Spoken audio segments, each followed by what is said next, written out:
Hello and welcome to the Week 3 KML preview. I know you guys are all excited to hear what I have to say, so here we are again. I'm going to tell you the stuff you need to know, the stuff you don't need to know, the stuff you're going to want to know, all about Week 3 coming at you right now. Let's kick it off. Off to the tape. Alright, the first game I want to talk about is going to be J-Rod the Bod facing Blaze's Hope Chest. J-Rod comes into this one, he's 0-2. Blaze's Hope Chest is on the board at 1-1. J-Rod's currently sitting at 11th. Blaze's Hope Chest, I got her here with 7th. The line on this one's about even, so really no advantage one way or the other. All-time record, Jared leads 2-1, so slight advantage there. First I want to talk about J-Rod, the visiting team here. Last week he lost to Joel. Big surprise there. After that, it was typical. He cleaned the entire house, just took everybody right out. So we've got an entire new team this week. Who knows how that's going to work out for him? The highlight of the week for Jared, though, was going to the Rascal Flatts concert with the 90% woman in his Croc boat shoes. But hey, no judgment here. No judgment here at the KML preview. If you want to live your life that way, I hear it's legal now. Anyway, he's also, I think it bears mentioning that he comes in this week. He's got a voice of an angel, but the body of a cherub. He's going to try to carry that over into this game with Scott. Now, Scott's team got his first win last week. He beat Vit, but I mean, honestly, who hasn't? Everybody beats Vit. We might as well just chalk it up. That team's friggin' awful. Beating Vit is the equivalent of beating a blind kid in hide and go seek. As far as I'm concerned, I mean, it's just the easiest thing that there is. You see that, and you just put a W right next to it on your schedule. It's a little bit different this week because the fire sale that I talked about with Jared was with Scott. So it's going to be interesting to see whose players beat the old team and how that all plays out. I kind of like that subplot there. The last thing I want to say about Scott's team is, unlike Harley, both those teams can't do any better than where they are currently. They're both, I got Scott at 7th, I got J-Rod at 11th, and I think that's pretty much where they end the season. I think they're pretty much the bottom feeders. Not necessarily on keg watch, but they're on red alert for sure. For picking this one, I think I'm going to take Jared in this one, mainly because he's due, like where Aaron will be probably due in about 10 months too. I know he hasn't announced that to anybody, but you might hear it here first on the KML Weekly Preview. Let's go to the next one.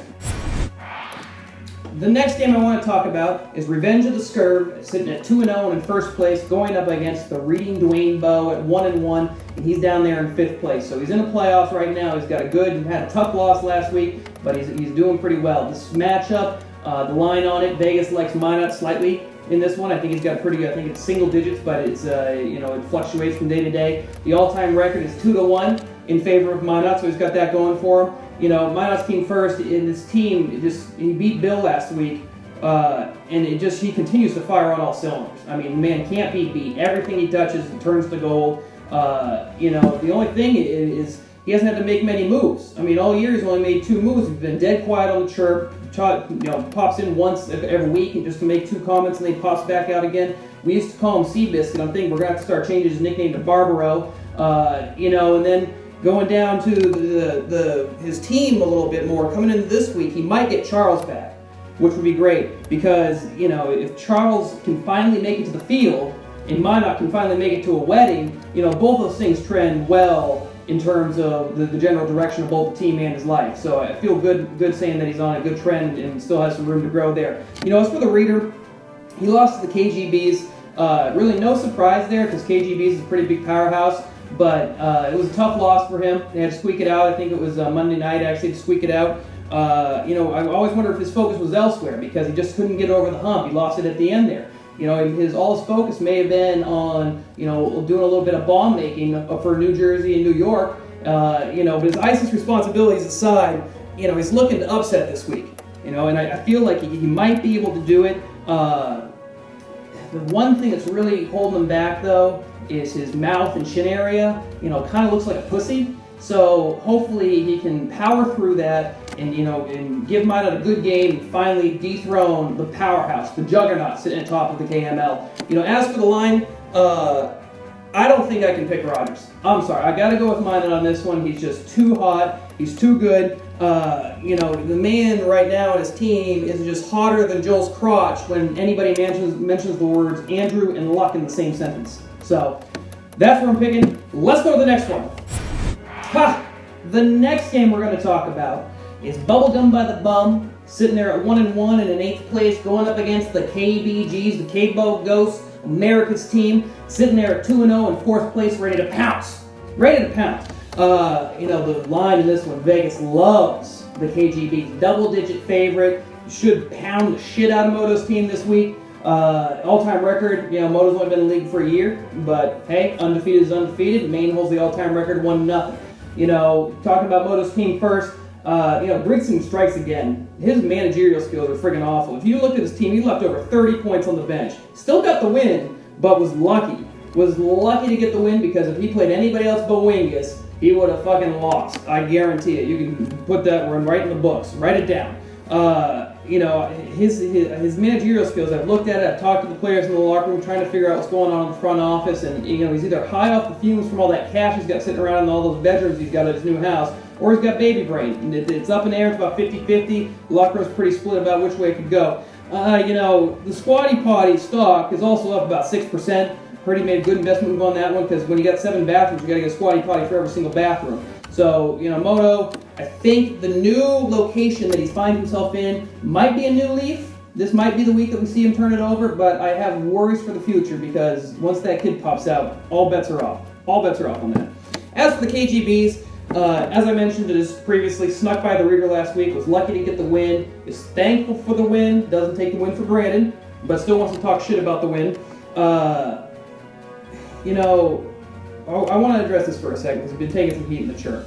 He may be house poor, personally, but he is rich in wide receivers. If you look at his team, you got to fear those wides when you got to play the KBGs. So say what you want, but those wide receivers could carry him to the promised land.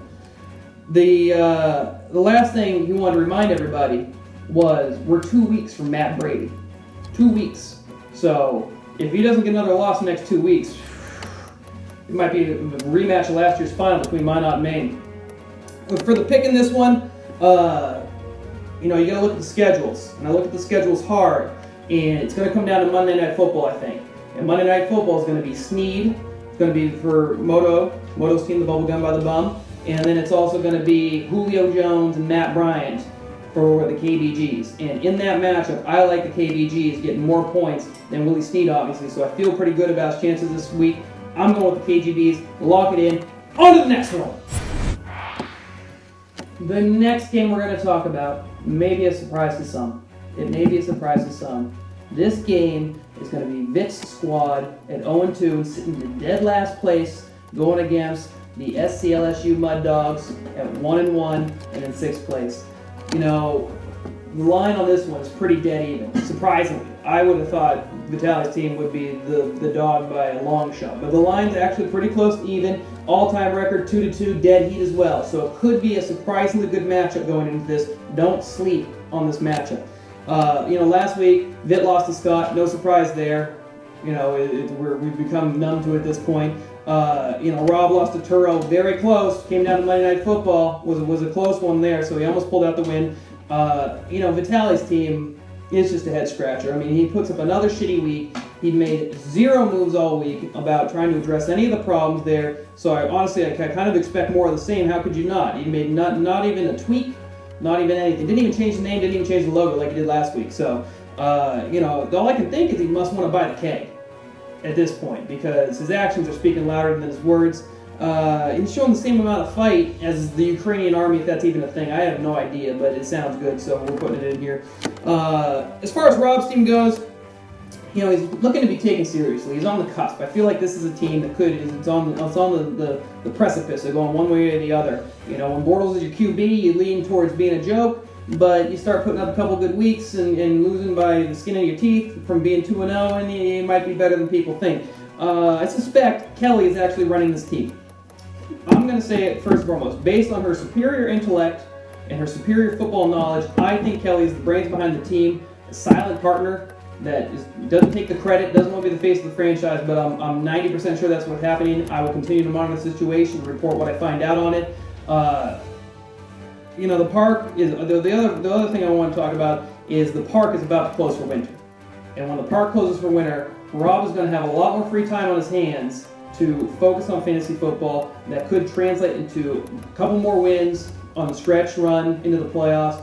Might be a team to be feared. I don't really fear them yet, but we'll see what happens there. As far as the pick on this one, I'm definitely taking Rob. I mean, Vitaly hasn't showed me shit. Hasn't showed me a damn thing. Team continues to be friggin' awful. He's in the basement for the foreseeable future. Like I said, it looks like he wants to buy the keg. And I mean, I hope you guys are okay drinking whatever the fuck this is, because I think that's what we're going to be having at the end of the year. Let's talk about the next game.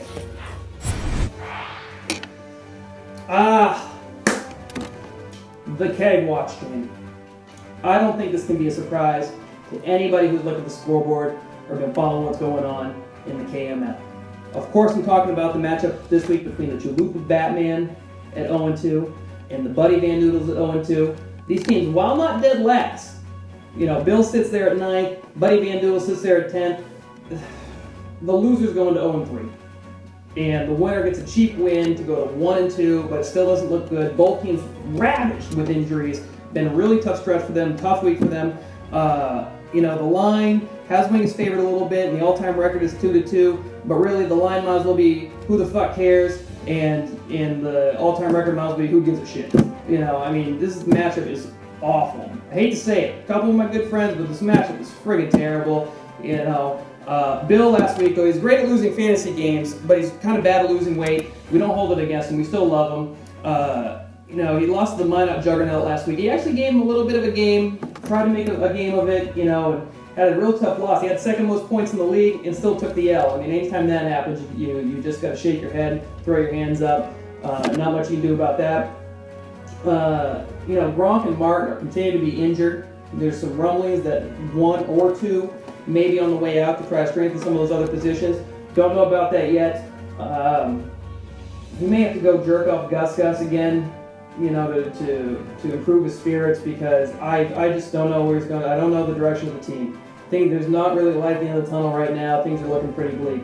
Speaking of pretty bleak, this leads us right into the Buddy Van Doodles, another team that just, if it wasn't for Vit, we'd be talking about the Buddy Van Doodles as being the basement team. Lost AP, lost Adrian Peterson for the year. Just found that out today.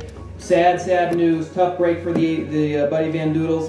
Last week he lost to Moto and also put up the lowest points in the league out of anybody. That includes Jared and Vitt. So that's a feat in and of itself. His team is really shitting the bed harder than Jake shits after having a good teat suck.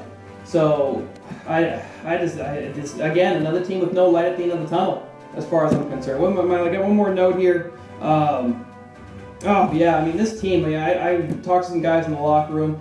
I looked at it on paper, and it looks worse on paper and continues to get worse and worse on paper, much like Wings' resume with the Wells Fargo on there. Every day it gets worse and worse. It's going to be untouchable in another 3 months, so who knows where that's headed.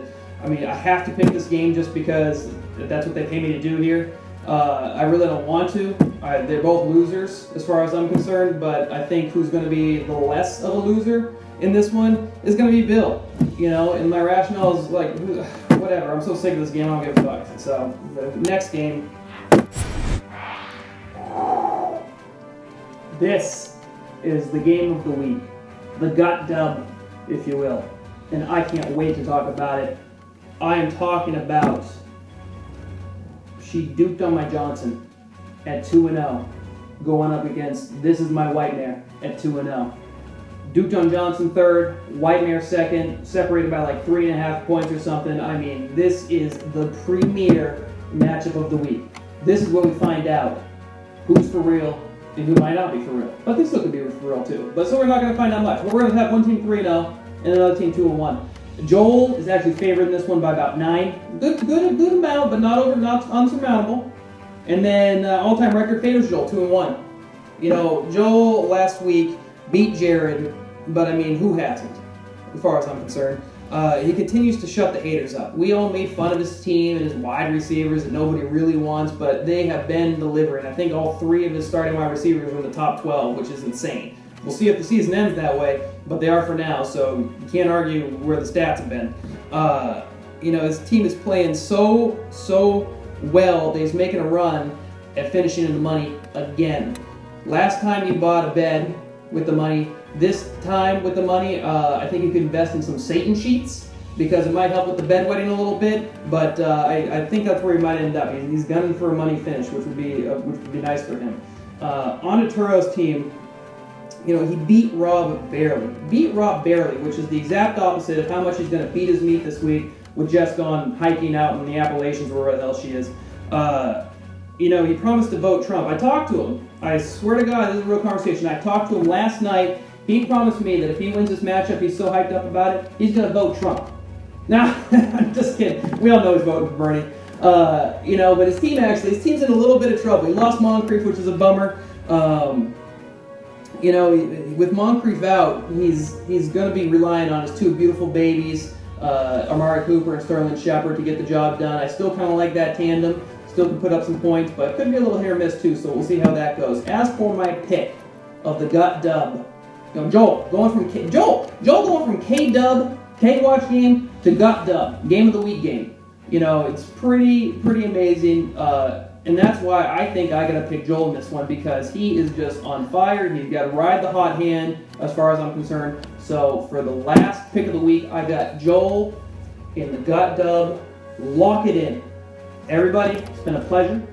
I look forward to seeing you all next week. Good luck in the games this week, and let's have a good one out there. Stand for the anthem.